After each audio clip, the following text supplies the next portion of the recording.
Good morning everybody. এটা পরের দিনের গল্প, অর্থাৎ কলকাতায় আসা আমার দ্বিতীয় দিন। কালকে রাত্রে আমি এখানে ঢুকেছি, তো সকাল থেকে আজকে কাজ শুরু। সকালে ওই 7টার দিকে ঘুম থেকে উঠে আমি ওদেরকে হলদি অনুষ্ঠান অ্যাটেন্ড করার জন্য রেডি করতে লেগেছি। দেখো, আমার দুজনকেই সাজানো হয়ে গেছে। দুজনের হেয়ারস্টাইল কেমন হয়েছে ও শাড়ি ড্রাপিংও কেমন হয়েছে আমাকে অবশ্যই জানিও। এর হেয়ারটা একটু অন্য টাইপের করেছিলাম, জড়ি দিয়ে বিনুনিটা করেছিলাম, তবে এর নিচেতে পারিন্দা দিলে দেখতে আরও ভালো লাগতো। যাই হোক, ছিল না, এটাও ওর খুব পছন্দ হয়েছিল। ওরা বেরিয়ে যাওয়ার পরেই আমি করেছিলাম ব্রেকফাস্ট, তারপর রেখেছিলাম রুমটা গোছ করতে। ওদেরকে সাজিয়েছিলাম এই রুমটাতে, এখানে আমি রাত্রেও শুয়েছিলাম। তো ঘরটা আমি একটু গোছগাছ না করে নিলে দেখতে খুবই খারাপ লাগছিল। তার থেকেও বড় কথা, আমার সাজের জিনিসগুলো একটু গোছ করে রাখতে হতো। তো সেগুলোই আমি এক এক করে গোছ করতে লেগেছিলাম। মাঝে মাঝে ওইদিকে মাসিমাও আসছিল, তারও সঙ্গে গল্প করছিলাম। এখানের ওয়েদারটা বেশ ভালো এবং পরিবেশটাও বেশ ভালো। কলকাতা মানে আমরা জানি খুবই ঘিঞ্জি হয়, কিন্তু এখানের পরিবেশটা খুবই সুন্দর। সামনেটায় বেশ গাছপালা আছে, বেশ ভালো লাগে।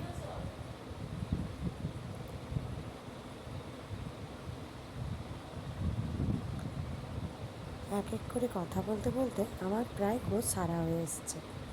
আসলে মাসিমা এত সুন্দর ঘরটি গোছ করে রাখে, যা তোমরা নিজেরা না দেখলে বিশ্বাসই করতে পারবে না। আমার তো খুব পছন্দ হয়েছে। উনি যখন খড়ারে যান তখনও দেখেছি ওনার ঘরদোর খুবই সুন্দরভাবে গোছ করা থাকে। এখানেও তার বিকল্প নয়। আমি বারবারই বলছিলাম মাসিমাকে।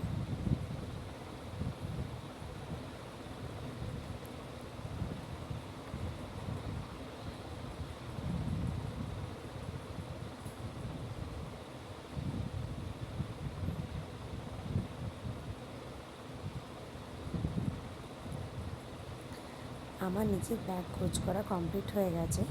তো ওদেরই কিছু টুকটাক জামা কাপড়ও ছিল, সেগুলো ভাবলাম একটু গোছ করে রেখে দিই, ঘরটা পরিষ্কার পরিচ্ছন্ন লাগবে। নইলে তো সেই মাসিমা চলে আসবে, এসে গোছ করতে লাগবে। তো কিছুই করছি না, বসেই আছি, তবুও তাই ভাবলাম একটু এটা একটু করেই দিই। দেখতে দেখতে বেলাও গড়িয়ে চলেছে। এরপরে আমি স্নান করতে যাব। তোমাদের সঙ্গে দেখা হবে একদম স্নান করে এসে। এই যে আমি স্নান করে এসেছি, এসে একটু ড্রেসিং টেবিলের সামনে ওই ক্যাপ মারছিলাম। কী আর করি বলো, একা একা ঘরেতে কী আর করি। তারপরে এসেছিল পিউ আর গোপুসোনা। গোপুসোনা এখানে খেলছিল আর আমার সঙ্গেও খুব গল্প করছিল। আমারও বেশ ভালোই লাগছিল। মাসিমা ওদের ডেকে নিল, বলল আমিও ঘরেতে একাই আছি, যেহেতু রিয়া আর তার বান্ধবী বিয়ে ঘর চলে গেছে, তো আমি সারাদিন ঘরেতে একাই। তো ওই জন্যই মাসিমা বলল যে ওদেরকেও ডেকে নিলে আমারও সময়টা কেটে যাবে আর ওদের সঙ্গে দেখাও হয়ে যাবে। এই বলতে বলতেই আমরা দুপুরে লাঞ্চের টেবিলে খেতে বসেও আমরা খুবই গল্প করছিলাম এবং হাসাহাসিও করছিলাম। দেখেছো মাসিমা কত কিছু রান্না করেছে আমার জন্য। তবে একটা কথা বলতেই হবে, সেদিনের চিকেনটা সত্যিই অসাধারণ ছিল। মাসিমার প্রতিটা রান্নাই খুব সুন্দর, যে খেয়ে এত তৃপ্তি পাওয়া যায় যে কি বলবো। আর আমি এসেছি বলে তো এত খাবার রান্না করছে যে আমি খেয়েই উঠতে পারছি না।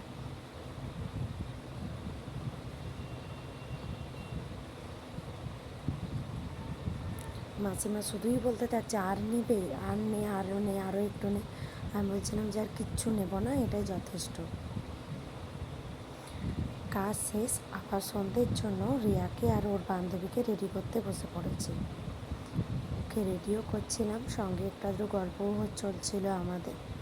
ওরা আবার এই 6টার দিক করে কাজে বেরোবে, 6টার দিক করে ওরা বিয়েবাড়িতে বেরাবে। আমি তার আগে ওদেরকে আবার রেডি করতে লেগেছিলাম।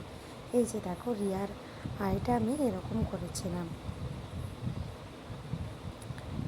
দুজনে তো গল্পের রাজা, গল্প করতে করতে ওকে সাজাচ্ছিলাম। তা বলতে বলতে ওইদিকে পৌলমীও চলে এসেছিলো। তো পৌলমীকে আর রিয়াকে দুজনকে রেডি করে দিয়েছি। দেখো ওদের দুজনকে একসঙ্গে কেমন লাগছে। আজকের মতন আমার কাজ ছাড়া ওরাও বিয়ে বাড়ি বেরিয়ে গেছে। তারপর পিউ অনেকক্ষণ ছিল, আমরা একসঙ্গে গল্প করছিলাম। এবার পিউরও বাড়ি ফেরার টাইম হয়ে গেছে, তো ও চলে যাচ্ছে, ওই জন্য গেট করাতে এসেছিলাম ওকে টাটা করতে। আর তোমাদেরকেও জানাই টাটা, আবার দেখা হবে পরের ভিডিওতে। তোমরা সকলেই যে যার জায়গায় ভালো থেকো এবং সুস্থ থেকো।